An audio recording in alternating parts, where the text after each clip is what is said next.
Assalamualaikum warahmatullahi wabarakatuh.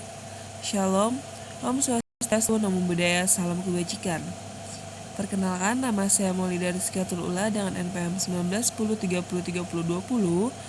Prodi S1 Pendidikan IPA Universitas Tidar. Pada kesempatan kali ini, saya akan menjelaskan terkait materi sistem organisasi kehidupan makhluk hidup. Nah, berikut adalah peta konsep. Pada kesempatan kali ini, pada bab ini, Ibu akan menjelaskan terkait sel, jaringan, organ, sistem organ, dan organisme.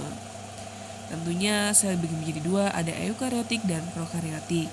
Sedangkan pada jaringan, terdapat pada jaringan tumbuhan maupun jaringan pada manusia.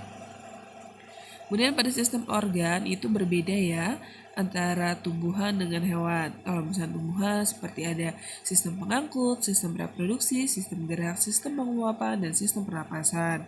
Sedangkan pada sistem manusia dan hewan yaitu terdapat sistem pernapasan, sistem koordinasi, sistem reproduksi, sistem sirkulasi, sistem organ pencernaan, sistem ekskresi, dan sistem gerak. Nah, kemudian pada bagian organisme juga terdapat molekul, sel, jaringan, organ, dan sampai bioma. Nah, gimana? Kalau kalian telah melihat gambar ini, apa yang terbenak dalam pikiran kalian? Oke, pinter banget. Nah, molekul yaitu adalah bagian terkecil, kemudian berubah dan dilanjutkan menjadi sel, lanjut jaringan, organ, sistem organ, organisme, jaringan, sistem organ, organisme, populasi, komunitas, ekosistem, dan biosfer. Nah, itu disebut juga dengan sistem hierarki biologi. Nah, pada pertemuan pertama ini, yuk mari kita pelajari satu persatu ya. Yang pertama yaitu ada sel. Sel merupakan unit struktural dan fungsional terkecil pada makhluk hidup. Sel yang berukuran mikroskopik hanya bisa dilihat menggunakan mikroskop. Dalam hal ini yaitu penyusun sel disebut dengan organel-sel.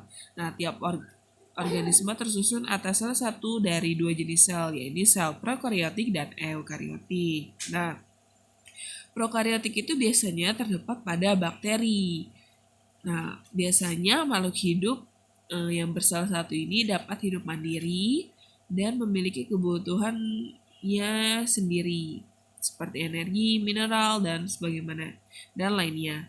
Nah, sel prokariotik ini memiliki inti sel, tetapi inti selnya tidak diselubungi oleh membran sel. Strukturnya yaitu lebih sederhana daripada struktur sel eukariota.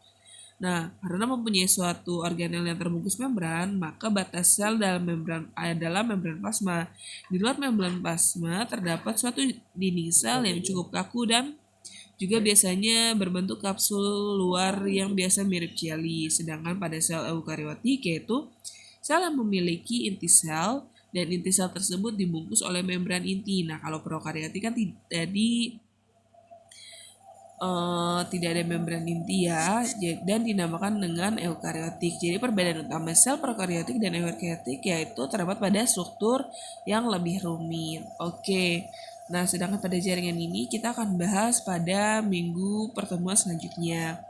Untuk anak-anak, silakan mengerjakan LJK yang telah Ibu buat. Jangan lupa dikumpulkan setelah pembelajaran selesai. Kurang lebihnya mohon maaf. Wassalamualaikum warahmatullahi wabarakatuh.